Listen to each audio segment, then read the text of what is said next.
الحمد لله نحمده ونستعينه ونستغفره ونعوذ بالله من شرور أنفسنا ومن سيئات أعمالنا من يهد الله فلا مضل له ومن يضلل فلا هادي له وأشهد أن لا إله إلا الله وحده لا شريك له وأشهد أن محمدا عبده ورسوله اللهم صل وسلم وبارك على نبينا محمد وعلى آله وأصحابه أجمعين. أما بعد معاشر المسلمين رحمكم الله أوصيكم ونفسي بتقوى الله فقد فاز المتقون وقد قال الله تعالى في كتابه الكريم أعوذ بالله من الشيطان الرجيم يا أيها الذين آمنوا اتقوا الله حق تقاته ولا تموتن إلا وأنتم مسلمون.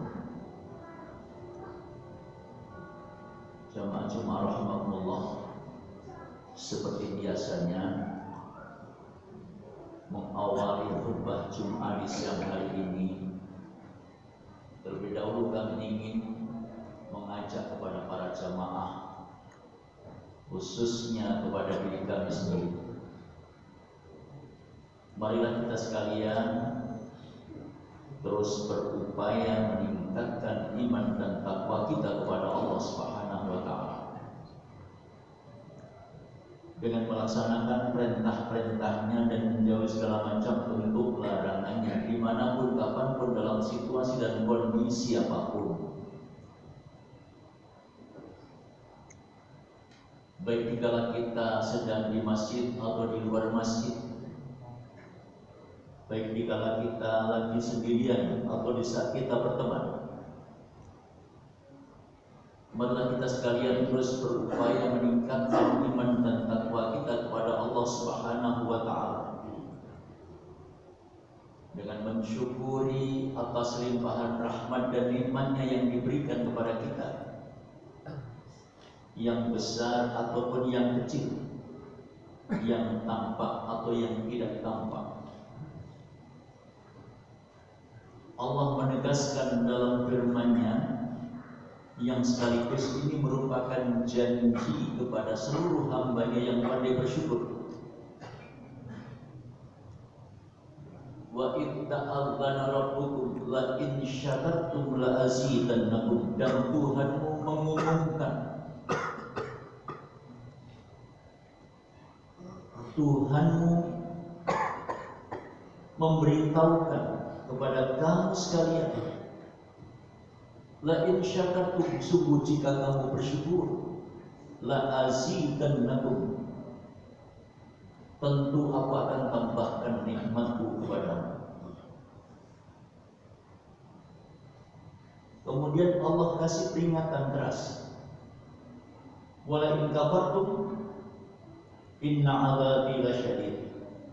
Adik-adik tolong duduk ya, adik. Duduk sini.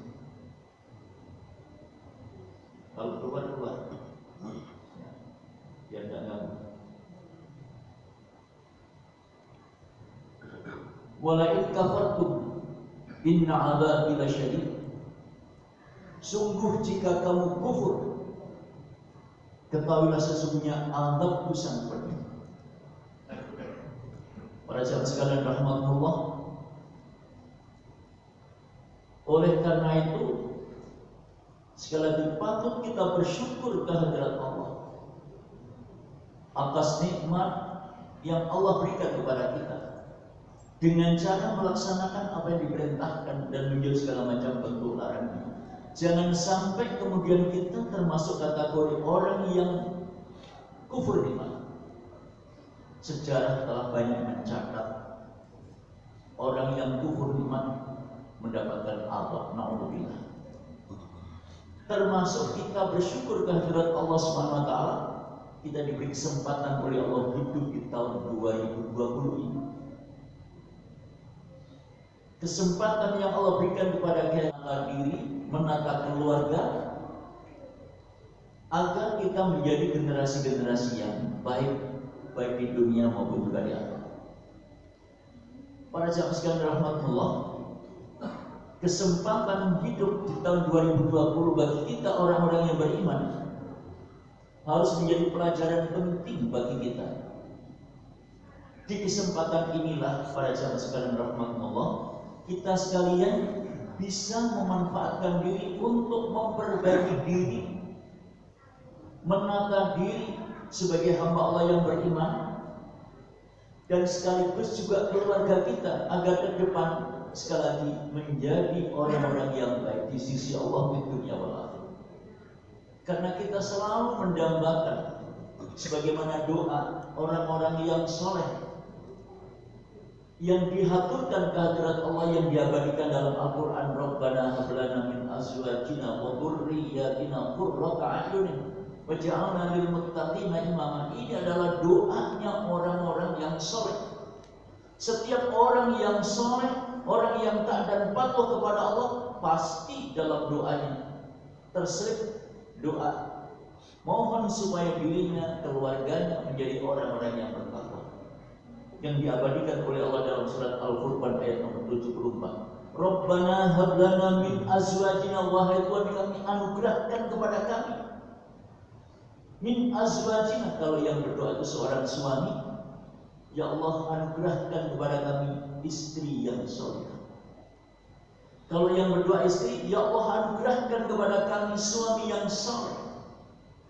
Suami yang soleh, istri yang solehah, insya Allah akan melahirkan generasi yang soleh dan soleh. Wa dzurriyyatina, anugerahkan kepada kami ya Allah anak turun yang soleh dan soleh. Kalau suami istri anak soleh dan soleh, maka qurrata a'yun, akan menyenangkan hati, menyenangkan pikir. Dipandang secara pribadi akan menjadi satu pemandangan yang sangat menenteramkan hati dan menenteramkan pikir, serta membahagiakan. Bukan cuma itu, insya Allah generasi yang soleh itu akan menjadi jariah buat kita di sisi Allah SWT. Kelak mereka akan bisa mengantarkan orang tuanya dengan doa yang senantiasa didambakan oleh orang tua. Allahumma kulli wa li walidayya warhamhuma kama rabbayani shaghira. Para jemaah sekalian rahmatullah, anak-anak sekarang jangan yang memiliki doa-doa semacam itu. Ini adalah bagian dari tanggung jawab kita untuk mengantarkan diri dan keluarga supaya menjadi generasi yang soleh dan soleh. Pada akhirnya, kalau kemudian keluarga itu soleh dan solehah, waja'alna lil muttaqina imama, ya Allah jadikanlah kami orang-orang yang punya kemampuan mengantarkan keluarga ini menjadi orang-orang yang bertakwa. Karena itulah tujuan akhir dari segala aktivitas hidup kita. Apakah itu yang terkait dengan ibadah mahdoh kita atau ibadah ghairu mahdoh kita. Apakah itu yang terkait dengan sholat kita, puasa kita, zakat, infak, sedekah kita, apa muamalah kita antar sesama manusia ini. Semua itu dalam rangka mengantarkan kita akan menjadi orang yang bertakwa di hadapan Allah. Para sahabat sekalian rahmat Allah, apapun yang kita miliki tidak akan bermakna selagi pribadi-pribadi kita ini tidak menjadi orang-orang yang bertakwa kepada Allah.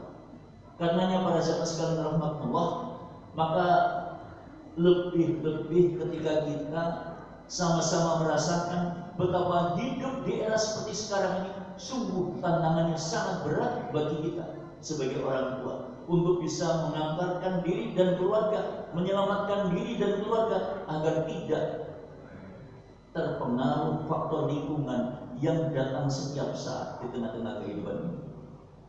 Dalam sebuah hadis yang diriwayatkan oleh Imam Abu Dawud, An Abi Bakr As-Siddiq radhiyallahu anhu, dari Abu Bakar As-Siddiq, semoga Allah meridainya. Abu Bakar adalah sahabat Rasulullah, orang luar dari keluarga Nabi yang pertama kali masuk Islam adalah Abu Bakar. Sahabat dekat Rasulullah sekaligus mertuanya Rasulullah, dan orang yang pertama kali menjadi khalifah pasca Rasulullah SAW. Abu Bakar menyampaikan kepada umat, "Qala ya ayyuhan nas, hai sekalian manusia, lebih khusus orang-orang yang beriman, innakum latakra'una hadhil ayat, sesungguhnya kamu sekalian tentu sudah membaca ayat ini." Maksudnya surat Al-Maidah ayat nomor 105. Ya ayyuhalladzina amanu alaikum anfusakum la yadurrukum man dhalla idza hadaitum.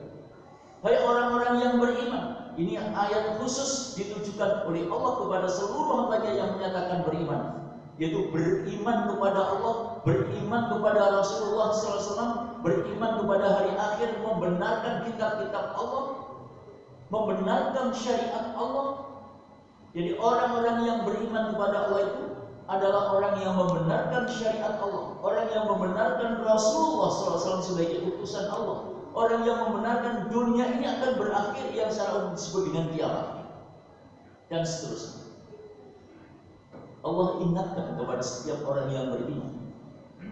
Maka kalau kita sekalian ini adalah orang-orang yang beriman kepada Allah, sesungguhnya kita termasuk orang-orang yang disayang oleh Allah. Lewat ayat ini Allah ingatkan kepada kita. Lewat ayat ini Allah seru kepada seluruh hamba yang beriman. Alaikum anfusakum, hai orang yang beriman, jaga dirimu. Tentu lebih khusus di bidang agama, sebab itu adalah benteng yang akan bisa membentengi diri, menjaga diri dari berbagai faktor yang bisa mempengaruhi, bisa menyeret kepada hal-hal yang negatif. Ketika orang punya pegangan yang kokoh lewat agama, insya Allah orang itu tidak akan gampang tergoda, terpengaruh oleh apapun yang muncul di tengah-tengah kehidupannya. Kalau sudah berpegang teguh dengan agama, la yadurrukum man dhalla idza hadaitum, siapapun orangnya tidak akan bisa menyesatkan kamu.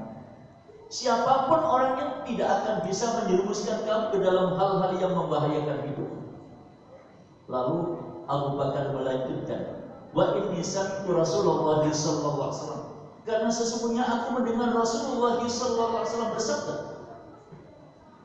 innan nasa idza ra'aw ad-dhalim walam ya'khudhu ala yadayhi aw syaka aw ya'muhu bi qawmin. Karena aku mendengar Rasulullah bersabda, sesungguhnya kalau ada orang yang melihat ada kezaliman, kemungkaran, kemaksiatan, kedurhakaan, kemudian mereka tidak memberikan teguran, tidak memberikan peringatan, tidak memberikan nasihat agar berhenti dari kemungkaran, agar berhenti dari kemaksiatan, agar berhenti dari kedurhakaan, au syaka au ya'mahumullahu biqawmin, hampir pasti Allah akan segera datangkan azab secara merata kepada manusia. Na'udzubillah.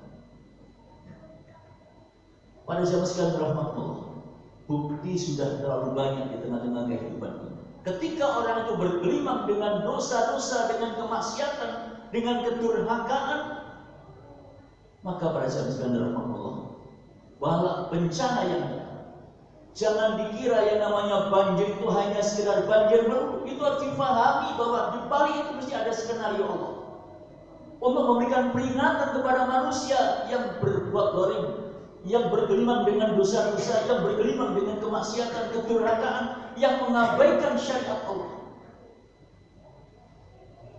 Pada saat sekalian rahmatullah, sementara di dalam surat At-Tahrim ayat nomor 6, Allah menyatakan, a'udzu billahi minasyaitonir rajim, ya ayyuhalladzina amanu qu anfusakum wa ahlikum nar.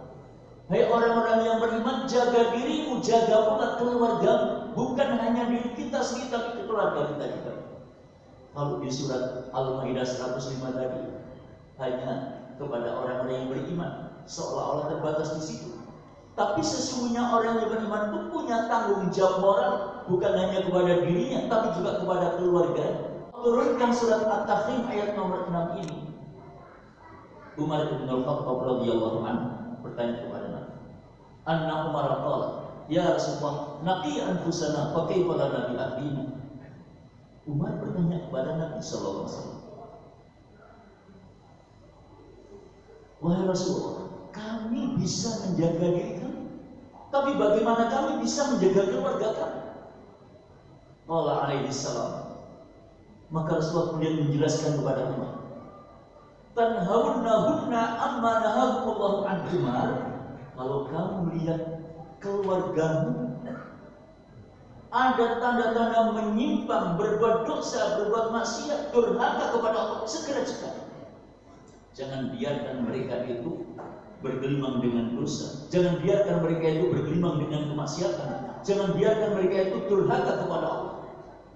Wa ta'murunahunna bima amarakumullahu bih, dan perintahkan keluargamu untuk melaksanakan apa-apa yang diperintahkan oleh Allah.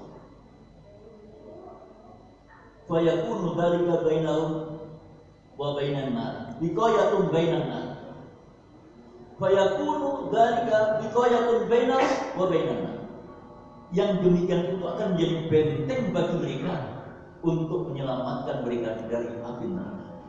Para jamaah sekalian rahmatullah, ketika Rasulullah SAW menjelaskan kepada umat seperti itu, tentu ini juga harus menjadi pelajaran buat kita.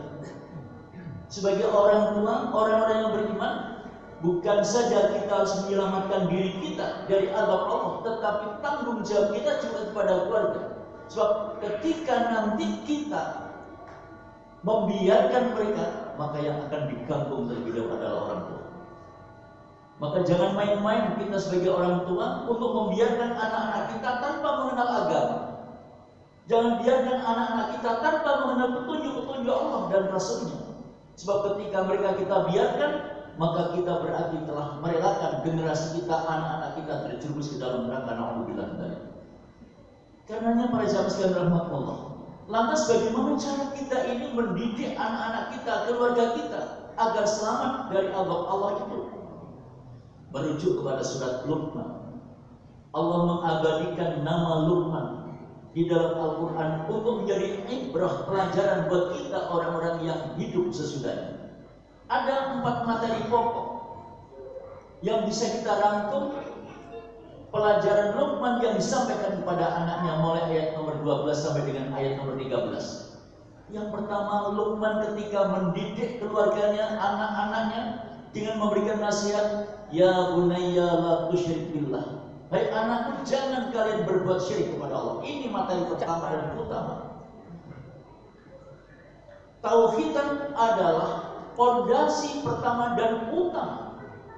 Dan ini pula yang diperjuangkan oleh para nabi dan rasul Allah, membentengi umat agar tidak terjerumus ke dalam syirik.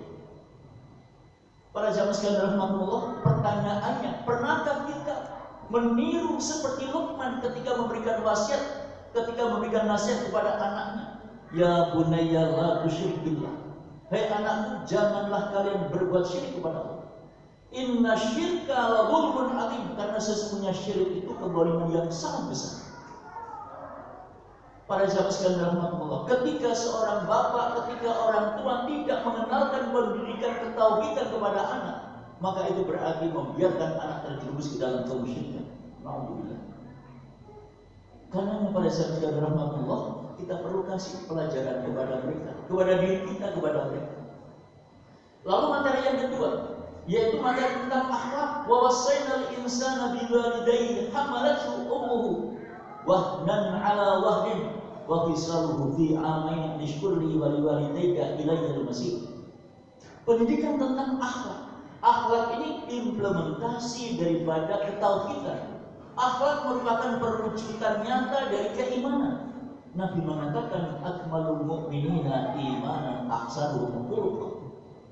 Orang yang paling sempurna imannya adalah orang yang paling baik akhlaknya. Ketika kita ingin tahu orang yang baik, lihat akhlaknya. Akhlak itu bisa kita lihat dari ucapan dan tindakannya. Ucapan seseorang dan tindakan seseorang merupakan cermin dari akhlak. Karenanya pada saat sekalian rahmatullah, maka pendidikan yang Luqman berikan kepada putranya adalah pendidikan tentang akhlaknya setelah keimanan, ketauhidan. Sebelum berbaik-baik kepada orang lain, terlebih dahulu kepada kedua orang tua. Sebelum kepada orang lain, didiklah. Mari kita didik anak-anak kita untuk mengerti bagaimana seharusnya sebagai seorang anak bakti kepada orang tua. Karena itu perintah agama. Bahkan bakti kepada orang tua ini bagian dari jihad. Di zaman Nabi pernah ada seorang pemuda yang menghadap kepada Nabi daftar menjadi pasukan jihad. Nabi bertanya, apakah salah seorang di antara kedua orang tuamu ada yang masih hidup? Ya Rasulullah, bukan saja salah seorang, tapi kedua-duanya masih hidup. Apakah Anda betul-betul ingin mendapatkan pahala dari Allah? Betul ya Rasulullah. Kalau begitu pulang, ramukan uang tuamu dengan baik. Itu adalah bagian dari jihad. Sementara hal yang demikian itu sekarang ini seolah-olah menjadi hambar. Pada saat sekalian rahmatullah, bahkan kadang-kadang acuh tak acuh. Ini menjadi sebuah keperhatian secara massal di kalangan masyarakat kita. Pada zaman sekalian rahmatullah, kemudian yang ketiga yaitu pembinaan tentang ibadah. Ya bunayya aqimis shalah wa'mur bil ma'ruf wanha 'anil munkar wasbir 'ala ma asaba. Maka yang ketiga yang disampaikan Luqman kepada anaknya adalah tentang pembinaan ibadah, tentang sholat. Wahai anakku, tegakkan sholat. Ajak orang lain berbuat baik, ajak orang lain berhenti dari kemungkaran. Tapi kamu harus ingat, wasbir 'ala ma asaba. Mengajak untuk beramal ma'ruf nahi munkar itu harus sabar. Mengajak anak, mendidik anak untuk melaksanakan sholat harus sabar. Tidak bisa seperti membalik tangan. Butuh proses, butuh waktu. Oleh karena itu pada saat sekalian rahmatullah, pesan Luqman ini seperti yang diungkapkan dalam ayat yang saya bacakan ini, wasbir 'ala ma asaba. Bersabarlah kalian atas apa yang bakal menimpa Anda. Ketika orang mengajak kepada amar ma'ruf nahi munkar, kadang-kadang ada yang melecehkan. Kamu mau jadi apa? Ajak-ajak kepada saya. Sementara dirimu sendiri nggak kamu urus dan seterusnya. Itulah kondisi. Para sahabat sekalian rahmatullah, kemudian yang keempat yaitu faktor muamalah, hubungan antar sesama manusia. Wala tusaffir khaddaka linnas wala tamshi fil ardi maraha. Ini adalah ayat-ayat muamalah yang terkait dengan hubungan antar sesama manusia. Jangan sampai kemudian bersikap angkuh, jangan sampai kemudian sok gemedi, angkuh, sombong, takabur, karena yang demikian itu sama sekali tidak akan bermakna. Oleh sebab itu, maka 4 materi pokok ini penting bagi kita untuk mendidik diri kita, mendidik keluarga kita agar betul-betul menjadi orang yang baik, orang yang soleh. Insya Allah kalau kemudian itu kita terapkan dengan benar dalam kehidupan ini, maka itu akan menjadi modal bagi kita untuk bisa mengantarkan keluarga sakinah mawaddah warahmah. Para jamaah sekalian rahmatullah, persoalannya adalah bagaimana kemudian kita bisa menerapkan itu di era seperti sekarang. Para jamaah sekalian rahmatullah, faktor keteladanan ini sangat kurang. Faktor keteladanan sangat kurang. Ketika seorang bapak menyuruh anak makan dengan membaca basmalah terlebih dahulu, tapi ketika itu anak tidak pernah melihat bapaknya membaca bismillah, berdoa kepada Allah terlebih dahulu, maka itu menjadi hal penting. Bisa jadi kemudian ketika bapak menyuruh anak, lantas kemudian anak itu bangil, artinya tidak nurut. Para jamaah sekalian rahmatullah, karena itu sebenarnya di dalam Islam itu proses untuk mendidik keluarga ini bukan saja pada saat anak kita ini sudah lahir, tetapi sejak proses awal sampai dengan yang terakhir ini harus sudah diproses. Misalnya, mohon maaf, ketika suami istri mau kumpul, maka di sana Rasulullah menuntun kita, sebagaimana hadis muttafaqun alaih yang datang dari Ibnu Abbas, Ibnu Abbas radhiyallahu anhu. Qala Nabi sallallahu alaihi wasallam, "Ama law anna ahadahum yaqul bismillah Allahumma jannibni syaitan wa jannibni syaitan ma razaqtana." Ketika mengumpuli istrinya, diawali dengan berdoa bismillah Allahumma jannibni syaitan wa jannibni syaitan ma razaqtana. Ya Allah, jauhkanlah aku dari syaitan, jauhkan pula generasi yang bakal Kau berikan kepada aku dari syaitan. Niscaya itu kalau ditakdirkan oleh Allah, tsumma qutira bainahuma, balik au kuliah walatun lam yadurruhu syaitanun abad. Kata Nabi, kalau kemudian itu ditakdirkan oleh Allah menjadi anak, maka itu tidak akan disentuh oleh syaitan selamanya. Nah, para sahabat sekalian rahmatullah hadir mutafaqun alaih.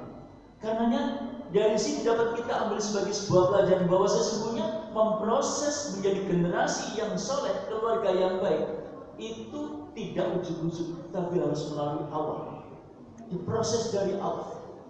Kemudian ketika generasi itu lahir, Nabi dalam hadis Muslim, hadis Bukhari menuntun kita supaya anak itu dimohonkan perlindungan kepada Allah. A'udzu bikalimatillahi tammah min kulli syaitanin wa hamatin wa min kulli 'ainin lamatin.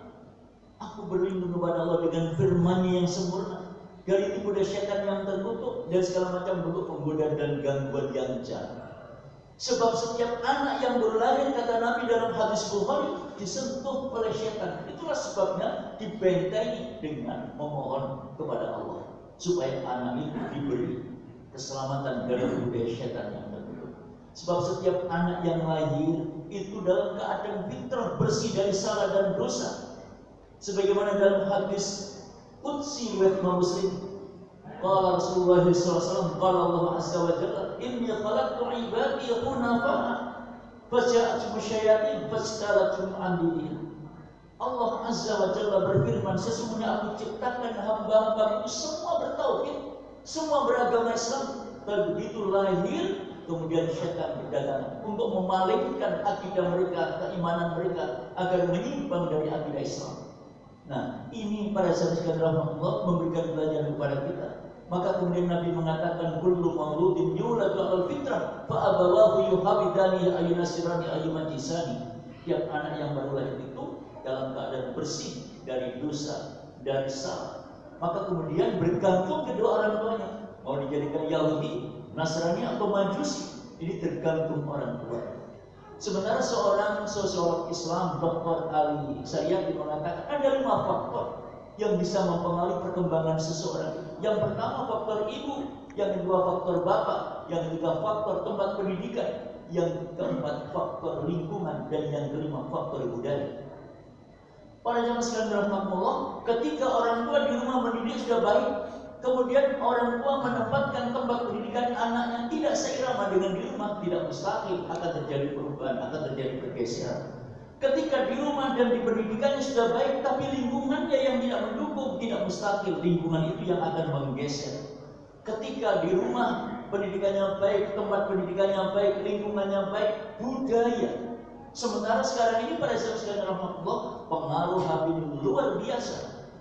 Ini merupakan faktor yang bisa menggeser kepribadian seorang anak. Yang semula taat dan patuh kepada orang tua bisa jadi bergeser ketika fondasi utamanya itu tidak kokoh. Karenanya para sahabat sekalian rahmatullah, faktor-faktor itu perlu kita cermati, kemudian sekaligus kita jadikan sebagai pelajaran agar kita bisa membentengi diri dan keluarga tidak terjerumus dalam hal-hal yang tidak diinginkan. Para jamaah sekalian rahmatullah, karenanya maka di era seperti sekarang ini sebagai orang tua kita harus tanggap terhadap perkembangan anak-anak kita, keluarga kita. Jangan sampai kemudian mereka terseret ke dalam hal-hal yang membahayakan hidupnya. Oleh karena itu, salah satu hal penting yang perlu kita sampaikan kepada mereka, ajak sekali tempo anak-anak duduk bersama, makan bersama, lalu cerita. Kalau dulu ada pelajaran menjelang tidur yang namanya dongeng, hal itu sekarang menjadi sirna. Maka kalau kita kemudian ingat pengalaman masa lalu, hal-hal yang tempo dulu pernah dilakukan kayaknya perlu dihidupkan kembali. Karena itu orang tua harus banyak membaca sirah nabawiyah, sejarah para nabi, sejarah orang-orang soleh, kemudian bisa diceritakan kepada anak-anak kita menjelang tidur. Biar tidak nonton TV terus, biar tidak nonton HP terus. Ini penting. Para jamaah sekalian rahmatullah, kemudian ketika anak-anak kita itu mau keluar, dengan siapa mereka itu pergi, apa tujuannya dia pergi, kemudian kemana dia pergi, kapan baliknya, ini penting. Itu untuk patuh, supaya mereka ingat ketika dia keluar, orang tua pesan ini dan itu dan seterusnya, sehingga mereka itu tidak akan lihat. Insya Allah hal-hal yang sederhana seperti itu apabila kemudian kita cermati, kita praktekkan dalam kehidupan, dengan memberikan cerita-cerita positif menjelang tidur, dengan senantiasa membisikkan kalimat-kalimat thayyibah kepada mereka, fa insyaallah para sahabat Allah, kita dan keluarga kita akan aman, kita dan keluarga kita akan selamat. Para sahabat sekalian Allah, karenanya maka di samping kita didik generasi kita ini dengan pendidikan yang matang untuk bekal dunianya, maka di sisi lain faktor keagamaan tidak boleh diabaikan. Sebab itu yang akan menjadi rempatan dari kehidupan yang kita jalani di dunia ini. Dan agama inilah yang akan menyelamatkan kita dan keluarga kita dari hal-hal yang membahayakan diri kita dari azab Allah. Nauzubillah. Karenanya sekali lagi pada sahabat sekalian rahmatullah, saya ingin mengajak kepada diri saya sendiri, kepada kita semuanya, para jamaah, mari kita bareng-bareng berupaya untuk terus menanamkan ketauhidan, mendidik akhlak, dan menegakkan ibadah secara ikhlas semata-mata karena Allah. Lalu kita wujudkan dalam kehidupan bermuamalah dengan baik dengan sesama manusia. Dengan begitu maka insyaallah Allah akan senantiasa membimbing hati kita, pikiran kita menuju jalan keridhaan. Di sisi lain yang tidak boleh kita abaikan adalah doa. Doa, sekali lagi doa. Doa itu punya kekuatan yang dahsyat. Doa itu punya kekuatan yang dahsyat. Ketika orang tidak mau berdoa kepada Allah, itulah yang dikatakan oleh Allah sebagai orang yang takabur. Sekalipun sholatnya, sekalipun puasanya, sekalipun dia itu sudah banyak melakukan hal-hal yang baik tampaknya dari luar, tapi tidak pernah berdoa kepada Allah. Allah katakan itu termasuk innal ladzina yastakbiruna an ibadati, orang yang takabur kepada Allah. Sebab kita ini orang yang lemah, tanpa pertolongan Allah tidak bisa berbuat apa. Dan pada akhirnya nanti kalau orang itu takabur, maka Allah akan giring naudzubillah ke dalam neraka jahanam. Naudzubillah. Innal ladzina yastakbiruna an ibadati sayadkhuluna jahannama dakhirin. Orang-orang yang takabur untuk beribadah kepadaku, berdoa kepadaku, akan saya giring menuju ke neraka jahanam. Naudzubillah.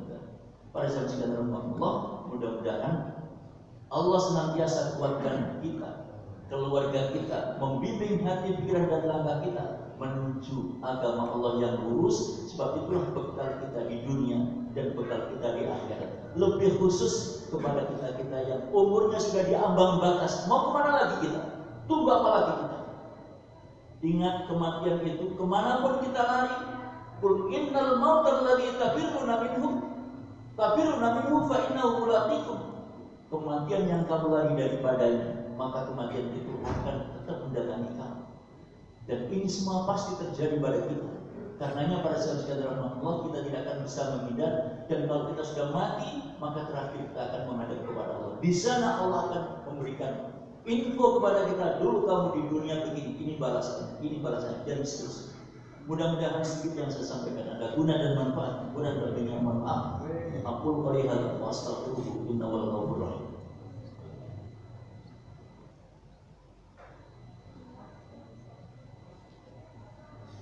Alhamdulillah alladzi arsala rasulahu bil huda wa dinil haqq liyudhhirahu 'ala ad-din kullih walau karihal musyrikun. Asyhadu an la ilaha illallah wahdahu la syarika lahu wa asyhadu anna Muhammadan 'abduhu wa rasuluh.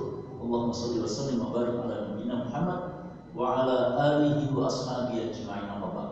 Para jamaah sekalian rahmatullah, marilah kita sekalian berdoa kepada Allah. Semoga Allah senantiasa membimbing hati, pikiran dan langkah kita menuju jalan yang lurus yang diridhai oleh Allah di dunia dan akhirat.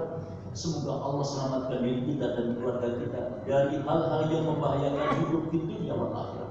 Dan semoga Allah antarkan kita, keluarga kita menuju keluarga yang sakinah, mawaddah warahmah, keluarga yang mampu mengantarkan diri menjadi orang-orang yang bertakwa, dan pada akhirnya kita dimasukkan ke dalam surga Allah. Amin. Bismillahirrahmanirrahim. Allahumma shalli ala Muhammad wa ala Muhammad. Alhamdulillahirabbil alamin. Allahumma ighfir lil mu'minina wal mu'minat wal muslimina wal muslimat al ahya'i minhum wal amwat. Allahumma arina al-haqqa haqqan warzuqna sayyi'atina wa tawaffana ma'al abrar. Rabbana atina ma wa'adtana 'ala rusulika wa la tukhzina yawmal qiyamah innaka la tukhzil mi'ad. Rabbana zalamna anfusana wa illam taghfir lana wa tarhamna lanakunanna minal khasirin.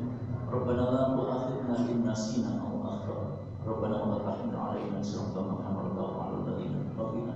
Rabbana wa la tuhammilna ma la taqata lana bihi wa'fu 'anna